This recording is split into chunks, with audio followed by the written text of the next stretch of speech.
একটা নাগাদ রঘুনাথগঞ্জ থানার অন্তর্গত প্রসাদপুর হেলালপুর গ্রামে এক যুবককে ধারালো অস্ত্র দিয়ে কেটে মেরে ফেলার অভিযোগ উঠল স্ত্রীর প্রথম পক্ষের স্বামীর বিরুদ্ধে। মৃত ওই যুবকের নাম বিশাল দাস। বিশাল দাস তার স্ত্রীর সাথে প্রত্যেক দিনের মতো বুধবারও ঘুমোচ্ছিলেন। সেই অবস্থায় তাকে ঘুম থেকে উঠিয়েই তার ঘরের ভেতরেই ধারালো অস্ত্র দিয়ে আঘাত করা হয় এবং গলা কেটেই হত্যা করা হয় বিশাল দাসকে। বিশাল দাসের স্ত্রী জানান, তার প্রথম পক্ষের স্বামী রঘুনাথগঞ্জ থানার অন্তর্গত গ্রামের শুভ মাঝি, তার সাথে বেশ কয়েক বছর আগে বিয়ে হয় তার। পরবর্তীতে বিশাল দাসের সাথে বিবাহ বহির্ভূত সম্পর্কে আবদ্ধ হয়ে পড়ে শ্রাবণী দাস এবং বেশ কয়েকদিন আগে শ্রাবণী দাস শুভ মাঝির কাছ থেকে বিশাল দাসের কাছে চলে আসে। পরবর্তীতে গ্রাম্য সালিশিতে পুনরায় শুভ মাঝি শ্রাবণী দাসকে তার বাড়িতে নিয়ে যায়। পরবর্তীতে মাসখানেক আগে আবারও শ্রাবণী মাঝি বিশাল দাসের সাথে ঘর সংসার করতে থাকে। তারপর থেকেই শুভ মাঝির বিশাল দাসের প্রতি একটি আক্রোশ জন্মায়। সে কারণে বুধবার শুভ মাঝি বিশাল দাসের বাড়িতে এসে তার ঘরের ভেতরে ঢুকে ধারালো অস্ত্র দিয়ে গলা কেটে খুন করে বলে অভিযোগ মৃত বিশাল দাসের স্ত্রী শ্রাবণী দাসের। হ্যাঁ, কি দেখেছো বলো, তুমি কি দেখলে? দেখলাম যে আমি তো ঘুমাইনি, মানে ও ঘুমাই। কে ঘুমিয়ে গিয়েছিল? হ্যাঁ হ্যাঁ, দিয়ে ওই আসলো, এসে মেরে দিয়ে, মানে মেরে দিয়ে থামিয়ে চলে গেছে।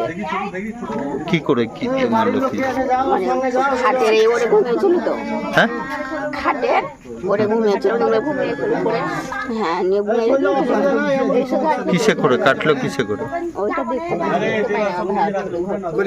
তুমি বেরোতে বেরোতে ও কি পালিয়ে গিয়েছে? বেরোতে ও যখন ছটফট করলে, যখন চিল্লাতে লেগেছে, চিল্লিংয়ে মানে শ্বশুর এখানে ঘুমিয়ে থাকে, শুনতে পাইনি। তারপরে যখন বেরিয়ে এসেছিল ডাকছে, দেখলি ডাকলাম। কি হয়েছিল? আমরা শুয়েছিলাম, হ্যাঁ, দিয়ে আমি শুয়েছিলাম না, ঘুম তো আসেনি, আমি শুয়েছিলাম, চোখ লেগেছিল। ও এসেছিল, এসে মেরে চলে গেছে। কে? আগেকার স্বামী। তোমার আগেকার স্বামী? হ্যাঁ। তা বাড়ির ভিতরে ঢুকে গিয়েছিল? হ্যাঁ, বাড়ির ভিতরে ঢুকে গেছে। হ্যাঁ, দিয়ে মেরে চলে গেছে। ও একাই, ওকে একাই দেখেছিল।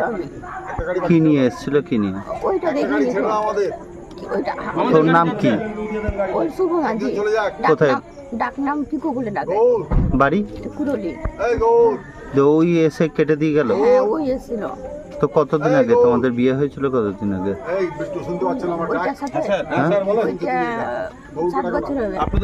হ্যাঁ, তারপরে এটা 1 মাস হলো। ওই কেটে দিয়ে গেছে? হ্যাঁ, ওই কেটে দিয়েছে। ওর নাম কি? আগের স্বামীর নাম কি তোমার? শুভ মাঝি। আর এর নাম? এর নাম বিশাল দাস। তোমার নাম? শ্রাবণী দাস। ছেলে মেয়ে আছে তোমাদের? হ্যাঁ, আগে গাড়িটা আছে। কার কাছে আছে? তোমার কাছে আছে।